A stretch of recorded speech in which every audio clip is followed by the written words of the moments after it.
আরও দেখাই চলো। এই দেখো গোলাপ এখনও তো পুরো ফুটে পারেনি, আরও ফুটবে। আর এইদিকে দেখো সাদা গোলাপ, এটাও কিন্তু অনেকটাই বড়, এটাও আরও ফুটবে, অনেকটা বড়। আর এই যে পিটুনিয়াগুলো, এগুলো হয়নি এখনও, ফুল আসেনি, তবে এইটাতে এসছে। এটার কালারটা দেখো এরকম। আর আপাতত এই গাছে কোনো ফুল ফোটেনি, এই গাছে কুড়ি এসছে, তো এটাও ফুটে যাবে 3-4 দিনের মধ্যে।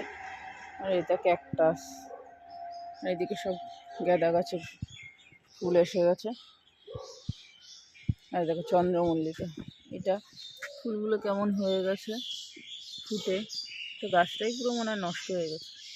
আর এটা ফুটছে, এটা দেখো এটাও ফুটা কমপ্লিট। এটা সাদা চন্দ্রমল্লিকা। এই গাছগুলো কুড়ি এসছে, ফুল হবে। বাড়ির গাছের ফুল বেশ ভালো লাগে দেখতে। আর এইটা দেখো, এই চন্দ্রমল্লিকাটা কত সুন্দর লাগছে, তাই না?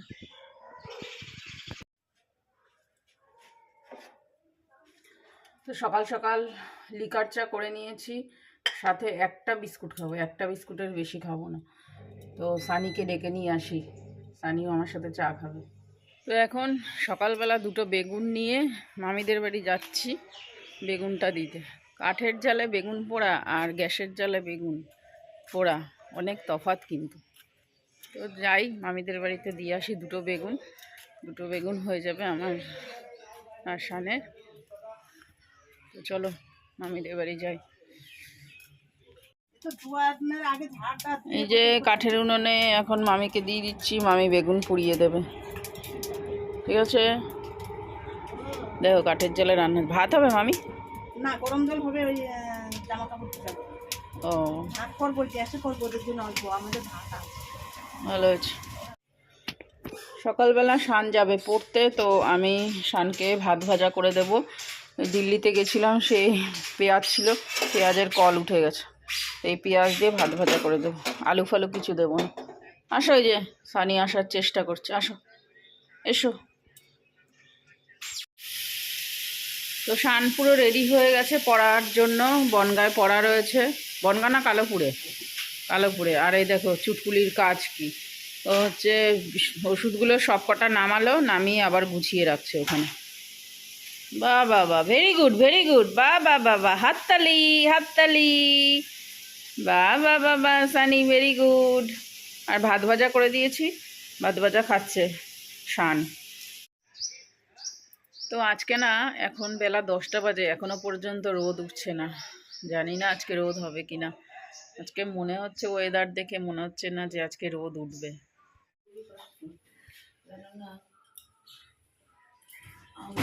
দেখো ওইটা এরকম ভাবে খোলার কি দরকার, ভাজ করে রাখো পরপর। হ্যাঁ, আরো একটা একটা করে ভাজ হবে, ওই জন্য তো খুলিনি, এরম ভাবেই রেখে দিয়েছিলাম। কাটতে হবে না, আমি তো কাটতে, মানে তোমার ছেলে আসলে তারপরে কি বুঝে শুনে কাটবে, জানি না। বছরের প্রথমে কি ভোট, তাহলে কি আছে? মামিদের বাড়ি থেকে বেগুনটা নিয়ে আসলাম, 2টো বেগুন, আর এখানে পেঁয়াজ নিয়েছি, আর তোমার লঙ্কা নিয়েছি, আর ধনেপাতা নিয়েছি। একটুখানি লবণ দেব আর সাদা তেল দেব, দিয়ে ভালো করে বেগুনটা মাখবো। আচ্ছা ঠিক আছে, রান্না করে আসো। এই রসুন পড়ে রয়েছে তো, এই যে রসুন কার তোমার, এই তো এই সামনে রসুন, এখানে সামনে তুলে ফেলো তাড়াতাড়ি। হ্যাঁ, রসুনের দাম আছে। হ্যাঁ, হেভি হয়েছিল। এই যে যাচ্ছি আমরা সবাই ব্যাংকে, আজকেও আবার ব্যাংকে যেতে হচ্ছে, আজকে সবার, কালকে আমরা 2-3 জনে গেছিলাম। এই যে বুলটি সামনে। ও মামি, হ্যাঁ আসো, আমরা যেতে লাগলাম। হ্যাঁ ঠিক আছে। তো চলে এসেছি ব্যাংকের ভেতরে, 10 জনের মধ্যে 1 জন বাদ, 9 জন এসছে। আর সই করতে এসেছি লোনের ব্যাপারে। হ্যাঁ হ্যাঁ হ্যাঁ, তাহলে অত টাকা তাহলে তোমার হিসাব কি করে করবে? অত টাকা না, 50,000 টাকা তো আমরা পাবো আরো সেভিংসে। হ্যাঁ তা সেটাই। এই যে আমরা এখন বাজার করছি, রাত এখন দুপুর 2টোর সময়। রাত বলছিলাম, আমি বাজার করছি না, এ করছি। আমরা ব্যাংকের থেকে আসলাম, আস্তে আস্তে 2টো বেজে গেছে, তাই এখন এই যে সোমা নিচ্ছে ডিম, আর আমি নেবো একটু তেল ফেল নেবো। আমি মুদি দোকানের বাজার করব।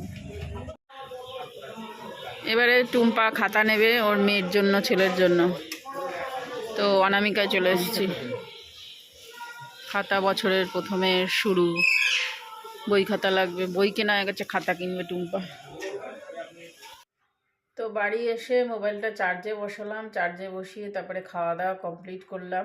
আজকে করেছিলাম বেগুন পোড়া আর তোমার ডাল, ভেজ ডাল, আর তোমার পেঁয়াজকালি ভাজা।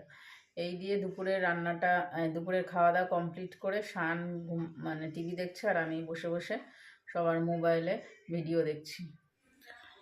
আমাদের এখানে কলরবে অনুষ্ঠান হচ্ছে, তো সারাদিন ব্যাপী অনুষ্ঠান, বসে আঁকো প্রতিযোগিতা, তারপরে তোমার গান টান, আবৃত্তি, তবলা, বিভিন্ন ধরনের অনুষ্ঠান হয়েছিল। তো আজকে আমি যাইনি, কারণ মানে সকালের দিকেও যাইনি, প্লাস বাজার টাজারে গেছিলাম, অনেক সারাদিনে অনেক কাজকর্ম করেছি। ব্যাংকে গেছিলাম, ওখানে বেশি টাইমটা কেটে গেছে। আর বিকালে যে এখন যাব, এখন এই ইচ্ছা করছে না বেরোতে, এখন এতটাই পরিমাণে ঠান্ডা পড়েছে না, কোথাও বেরোতে ইচ্ছা করছে না। তো কাকি ফোন করে বললো যে যাবি, গুছিয়ে টুছিয়ে আয়। আবার এখন আবার ফোন করে বলছে দূর যাব না, তোর প্রচণ্ড পরিমাণে ঠান্ডা পড়েছে, বেরোতে ইচ্ছা করছে না ঘরের থেকে। আদৌ তাই, খুব ঠান্ডা পড়েছে। আর আজকে তো সারাদিনে রোদের মুখই দেখা যায়নি, ওর জন্য আরও বেশি ঠান্ডা লাগছে। তো রাতের খাওয়া দাওয়া কমপ্লিট হয়ে গেছে, এখন একটু গরম গরম দুধ খাবো, তারপরে উপরে যাব ওষুধ টষুধ খেয়ে। আর বন্ধুরা জানো তো, বিকালবেলার থেকে মানে বিকাল এই লাস্ট যখন কথা বললাম, তারপর থেকে গাটা গরম গরম হয়েছে, শরীর খারাপ লাগছে, জ্বর জ্বর মতো আসছে, কিছু করতে ইচ্ছা করছিল না। তো উঠে খাবারটা তো বানাতে হবে, তার জন্য খাবার বানিয়ে খেলাম, খেয়ে দে তারপরে এখন ওষুধ টষুধ খাবো। আর প্রচণ্ড পরিমাণে ঠান্ডা লাগছে, জ্বর জ্বর হলে না আরও বেশি ঠান্ডা লাগে। চলো দুধ এই যে গরম করে নিয়েছি, ঠান্ডা করছি, তো ঠান্ডা হালকা হালকা উষ্ণ গরম দুধ খাবো, খেয়ে দিয়ে তারপরে উপরে যাবো।